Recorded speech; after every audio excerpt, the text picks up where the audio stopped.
하시기 바랍니다. 같이 인사하시겠습니다. 샬롬. 샬롬. 잘 오셨습니다. 한 번 더 인사하겠습니다. 여호와 하나님의 이름을 높이 찬송합시다. 여호와 하나님 이름을 높이 찬송합시다.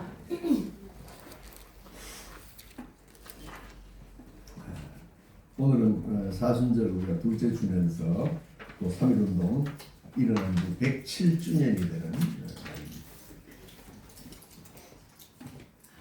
조선의 26대 왕이 고종인데, 이 고종은 나라의 위상을 좀 새롭게 하기 위해서 1897년에 국호를 조선에서 대한제국으로 바꾸어서 선포를 하죠. 그리고 조선왕이라는 이름 대신에 대한제국 황제 이렇게 이름을 바꿉니다. 그래서 중국에도 뭐 조공을 보내던 것을 이제 없애고 형제국가로 이렇게 우리의 위상을 높였습니다. 그런데 그런 정치 개혁을 추진했지만 사실은 그 효과는 미미했습니다.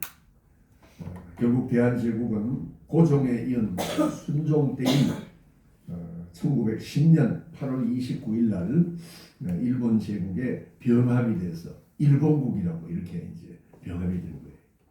그래서 우리나라는 국권을 상실하고 1945년 해방될 때까지 36년간 일제의 지배를 받게 되었습니다. 이렇게 대한제국이 멸망을 한 이유는 뭐 여러 가지로 우리가 볼 수 있고 또 다양하게 설명할 수 있는데, 우선 정치적으로 그 대한제국의 지도자들 내부 환경이 매우 불안정하고 그들끼리 싸워가지고 나라가 힘이 없었던 거예요. 그게 첫 번째고, 그 다음에 대한제국을 둘러싸고 있는 국제 정세를 제대로 판단하지 못했습니다. 그때는 이미 세계 열강들이 다 근대화돼 가지고 그렇게 나가고 있는데 우리나라만 옛날 방식을 그대로 고집을 하고 있었던 거죠.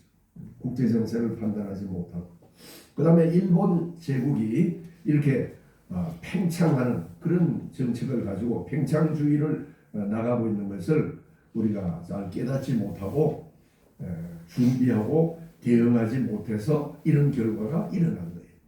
대한제국을 세우기 2년 전에 이미 일본은 중일전쟁에서 승리를 거둔 그런 큰 나라가 되어 있었습니다. 그러나 하나님께서 우리 민족을 불쌍히 여기셔서 2차 대전에서 일본이 패망한 후에 다시 대한민국으로 독립하게 된 것을 감사합니다. 아멘. 지금 대한민국 된 지가 오래 안 됐어요. 얼마 안 됐습니다. 일제강점기에 일어난 가장 큰 민족운동이 1919년에 일어난 3.1운동입니다. 3월과 4월 두 달 동안 전국에서 한 200만 명 이상이 대한독립만세를 외쳤는데, 우리 측 기록에 의하면 사망자가 6, 7천 명, 중상자가 15,000명, 그리고 체포된 사람이 약 5만 명이 교회가 많이 불에 탔고 교회에서 순교를 많이 당한 것이 이 3.1운동이었어요. 우리가 잘 아는 유관순 열사, 그죠? 다 3.1운동으로 인해서 순교한 사람입니다. 우리가 3.1절을 맞을 때마다 3.1운동을 회상하고 우리가 예배 드리는 것은 당시 3.1운동을 준비하고 앞장서서 민족의 독립을 외친 많은 지도자들이 기독교인들이기 때문에 더욱 그렇습니다. 대부분이 기독교인들이었어요. 당시 기독교인은 전체 인구 2천만 명 중에 남북한 2천만 인구의 1.5%에 해당하는 23만 명 정도 됐다 그래요. 그런데 그 3.1운동을 주도한 인물들이 대부분 기독교인들이었어요. 그리고 나와서 만세 일으킨 그런 분들도 이 기독교인들이 많았습니다. 지금 이 서울, 경성과 평양을 비롯한 각 도시에서 3.1 만세운동을 미리미리 만들어서 이 태극기를 나눠주고 준비한 사람들이 대부분 목사님들이고 장로님들이었어요. 독립선언서를 작성한 민족대표 33인 중에 16명이 목사, 장로, 전도사들이었어요. 그리고 만세운동 이후인 1920년부터는 내 살림 내 것으로라는 깃발 아래 국산품을 이용하지 그런 물산 장려 운동을 전개했죠. 그래서 우리 물산을 생산하고 사용함으로써 일본에 매여 있는 경제 예속에서 벗어나자, 이런 민족 운동을 해방될 때까지 계속했는데, 이 일도 기독교가 가장 앞서서 제안하고 실시했습니다. 우리가 3일절을 맞으면서 여러 또 하나님 말씀 우리가 전할 수 있지만, 선조들이 당한 고난을 기억하고 다시는 주님이 세워주신 이 대한민국이 이 나라를 잃어서는 안 된다는 그런 다짐을 다시 하게 됩니다. 또 하나님이 미워하시는 악한 일을 또 일본처럼 그렇게 이웃에 행해서는 안 된다는 그런 교훈을 다시 한번 되새기게 됩니다. 이제 대한민국은 모든 고난을 이기고 선진국의 반열에 올라섰습니다. 하나님의 크신 축복입니다.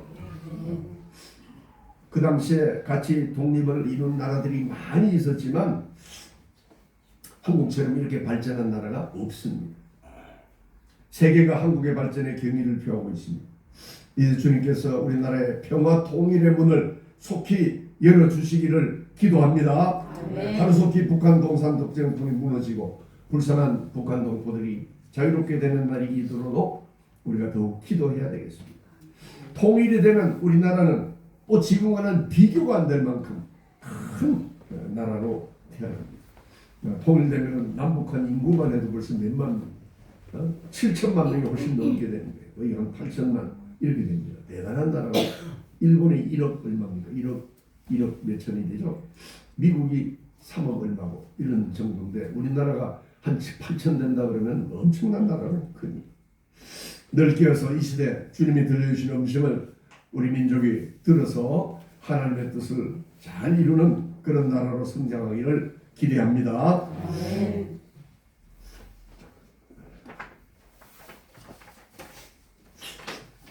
오늘 본문은 미디안에서 40년의 세월을 보낸 모세가 이제 나이가 80이 되었을 때에 떨기나무에 꺼지지 않은 불의 모습으로 나타나신 하나님을 뵌 후에 애굽으로 돌아오는 장면이 오늘 본문 말씀입니다. 모세는 아론과 함께 이스라엘 장로들을 찾아가서 하나님이 전해준 그 말씀을 전달합니다. 그리고 이적을 행했을 때에 백성들이 모세를 하나님이 보낸 종으로 이렇게 믿게 되었다. 이렇게 성경이 기록하고 있습니다. 4장 출애굽기 4장 30절 31절입니다. 아론이 여호와께서 모세에게 이르신 모든 말씀을 전하고 그 백성 앞에서 이적을 행하니 백성이 믿으며 여호와께서 이스라엘 자손을 찾으시고 그들의 고난을 살피셨다 함을 듣고 머리 숙여 경배하였더라. 모세가 자기는 말을 잘하지 못한다고 얘기했을 때 하나님께서 그의 형 아론을 붙여줘서 모세는 아론에게 말하고 아론은 그 말씀을 대언했다. 이렇게 성경이 나오잖아요. 그 내용입니다. 이제 모세는 하나님이 지시한 말씀을 따라서 아론과 함께 애굽 왕 바로에게 가서 이스라엘 백성이 광야로 가서 하나님께 절기를 지키도록 애굽 땅에서 내어보내달라고 이렇게 요청을 합니다. 그러나 바로는 이걸 거절하죠. 바로는 노예인 이 이스라엘 백성이 섬기는 여호와 하나님을 자기에게 아무것도 아닌 거예요. 경멸의 대상일 정도로 그렇게만 생각하게 되었습니다. 오히려 바로는 노역을 더 힘들게 합니다. 벽돌을 만들 때 우리도 옛날에 보면은 벽돌 만들 때 이렇게 흙을 흙 사이에 그렇게 지파라기를 집어넣어서 이렇게 만들었잖아요. 그러면 더 단단하게 굳어지고 이 접착력이 좋아진다. 그런데 벽돌을 만들 때 짚은 제공을 했는데 이렇게 짚도 주지 않고 스스로 짚을 주어서 그러나 할당된 벽돌 양을 채우게 했습니다. 바로는 이스라엘 백성에게 더 일을 많이 시키므로 해방을 바라는 마음이 아예 일어나지 못하도록 그렇게 하려고 합니다. 이스라엘 백성을 아주 어렵게 만들었습니다. 이렇게 되자 이스라엘 백성은 모세를 원망하고 더 이상 모세와 아론을 지지하지 않게 된 거죠. 이에 모세는 이 일을 이제 하나님께 가지고 와서 호소합니다. 5장 23절을 보니까 내가 바로에게 들어가서 주의 이름으로 말한 후부터 그가 이 백성을 더 학대하며 주께서도 주의 백성을 구원하지 아니하십니다. 불평을 하는 거죠. 하나님은 이 모세의 탈원에 대해서 자세한 설명을 해주는 대신에 뭐라고 말씀합니까? 이제 내가 보리라. 이렇게 말씀하면서 모세의 시선을 그 어려운 곤란에서부터 하나님이 하실 일에 돌리게 하시는 거예요. 우리의 눈이 하나님이 하실 일을 바라보는 것이 중요합니다. 이게 중요한 것 같아요. 내가 나가는 고난만 쳐다보는 게 아니고 하나님이 이제 나를 위해서 무엇을 해주실 것인가, 이걸 바라보는 태도가 중요합니다. 지금 내가 어려움과 공고를 겪고 있지만 1년 후 또는 2년 후 또는 세월이 지났을 때 하나님께서 나에게 무엇을 해주실지를 분명히 하나님은 약속해 주셨기 때문에 약속을 성취하는 하나님을 바라보는 믿음이 중요합니다. 이게 오늘 1절 말씀이에요. 여호와께서 모세에게 이르시되 이제 내가 바로에게 하는 일을 내가 보리라. 강한 손으로 말미암아 바로가 그들을 내어 보내리라. 강한 손으로 말미암아 바로가 그들을 그의 땅에서 쫓아내리라. 하나님은 모세에게 내가 하는 일을 내가 보리라 이렇게 말씀하시므로 하나님이 떨기나무 불꽃 가운데서 모세에게 처음에 해주셨던 그 약속을 다시 한번 확인해 주십니다. 그 첫 약속은 3장 20절에 나오죠. 내가 내 손을 들어 애국 중에 여러 가지 이적으로 그 나라를 친 후에야 그가 너희를 보내리라. 이스라엘 백성이 애국을 떠나는 것은 하나님이 여러 이적으로 애국을 친 후에야 비로소 그 완악한 바로가 마음을 돌려 이스라엘 백성을 내어 보낼 것이다. 이것을 모세에게 확인시켜 주었습니다. 여기서 우리에게 주시는 교훈이 있습니다. 모세가 하나님의 명령을 따라 애국으로 갔지만 일은 오히려 악화되었습니다. 당장 이루어지지 않았어요. 사태가 위기를 만나고 모든 일이 계획된 대로 되지 않고 바로의 교만은 극에 달하고 이스라엘 백성들은 더 심한 노역으로 고통에 잠기게 되었습니다. 모세는 어찌할 바를 모르고 차라리 내가 하나님의 말씀을 듣지 않고 미디안 광야에 그대로 머물렀더라면 더 좋았을 걸 하고 있는 그때 모세가 낙담해서 자기 할 바를 도무지 알고 모르고 있던 그때에 하나님의 말씀이 모세에게 임한 겁니다. 이제 내가 바로에게 가서 행할 바를 너에게 보여주리라.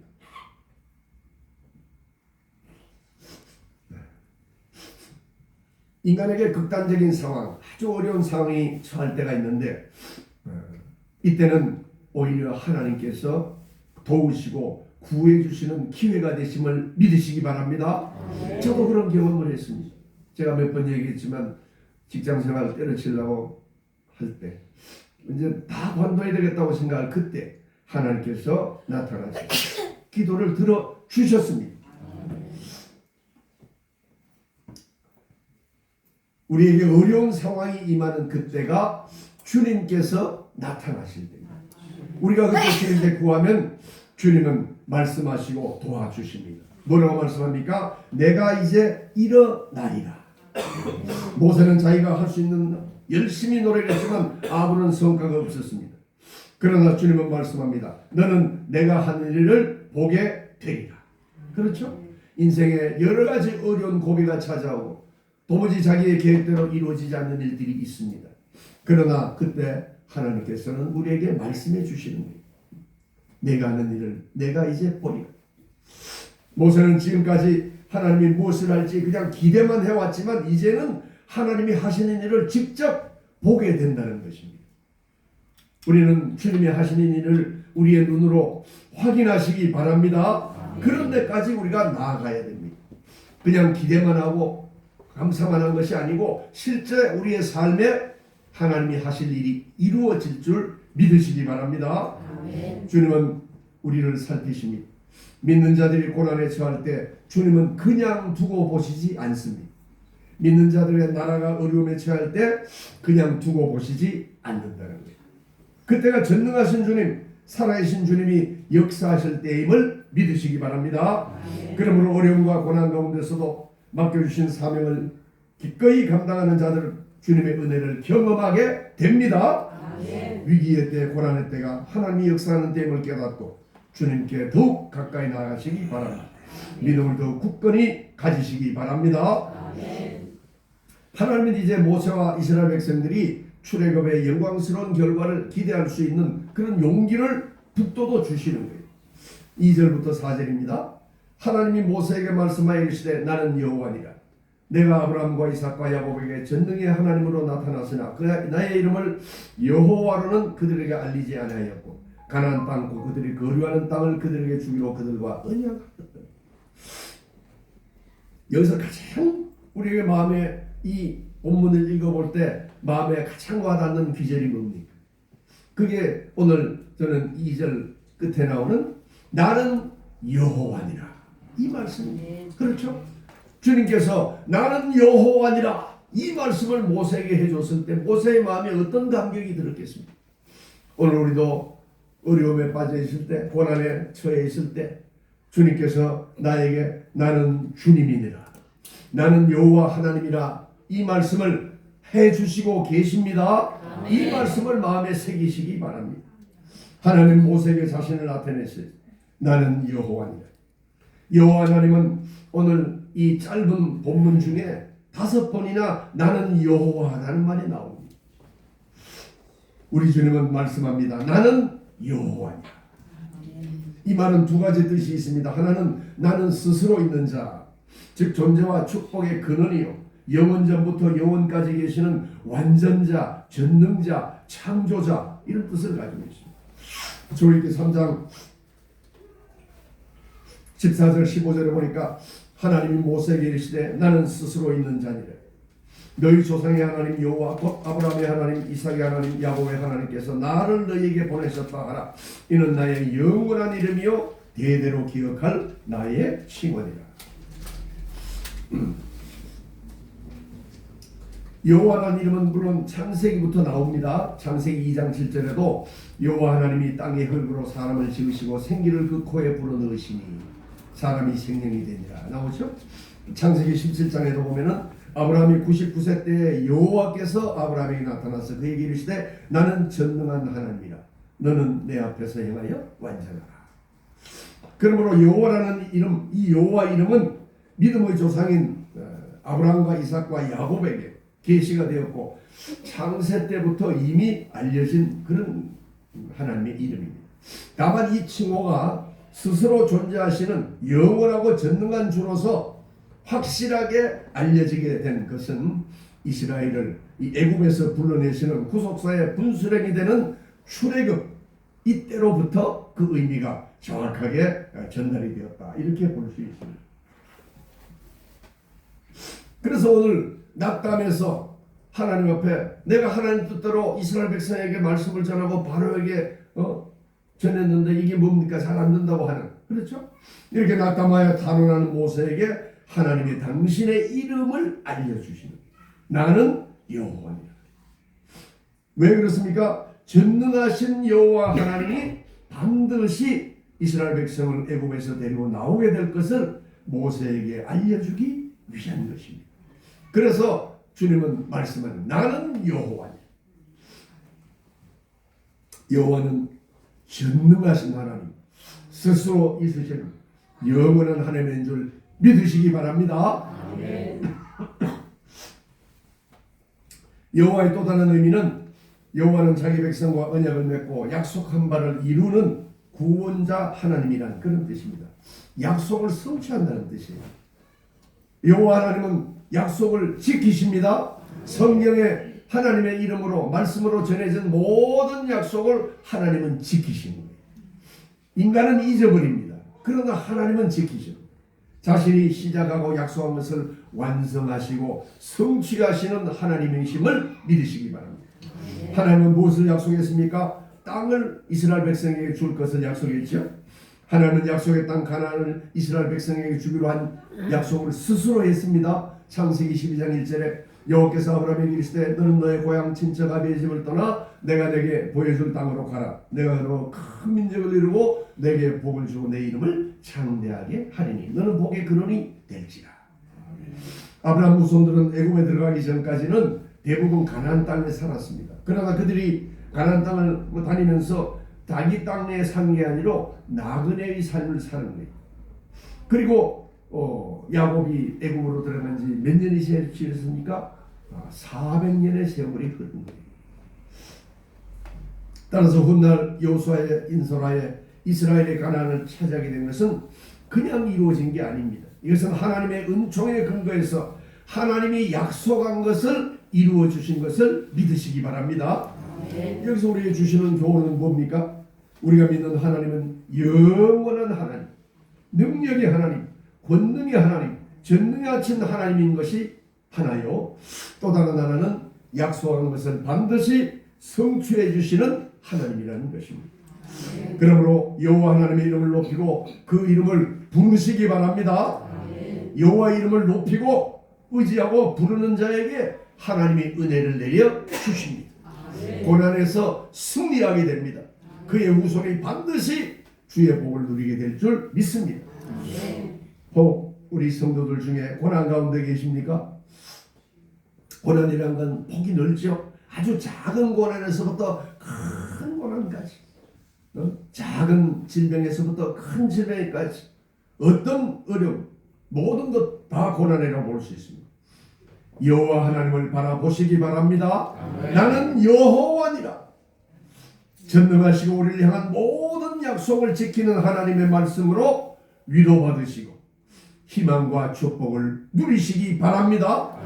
여호와 하나님이 우리의 하나님 되신 것을 믿으시기 바랍니다. 5절입니다. 이제 애국 사람이 종으로 삼은 이스라엘 자손의 신음소리를 듣고 내가 듣고 나의 언약을 기억하노라. 하나님은 나는 이스라엘 자손의 신음을 들었다 이렇게 말씀하죠. 하나님은 자기 백성들이 부르짖는 소리를, 그들의 정신적인 육체적인 모든 고난과 신음을 들으시는 분입니다. 들으시는 분이에요. 우리가 사소한 신음을 하더라도, 아주 작은 신음에도 하나님은 응답하십니다. 하나님은 그의 백성의 고난이 가중되고 대적들과 원수들이 횡포를 부린 걸 다 알고 계십니다. 그래서 하나님은 이스라엘의 고통 소리를 듣고 그들을 구원하기로 작정하셨어요. 하나님 이스라엘 백성의 고난에 대해서 과거에는 잊고 있다가 갑자기 생각했다는 그런 뜻이 아닙니다. 하나님이 언약의 성취를 할 때가 비로소 이르렀다는 거예요. 하나님은 때가 있으십니다. 하나님의 때.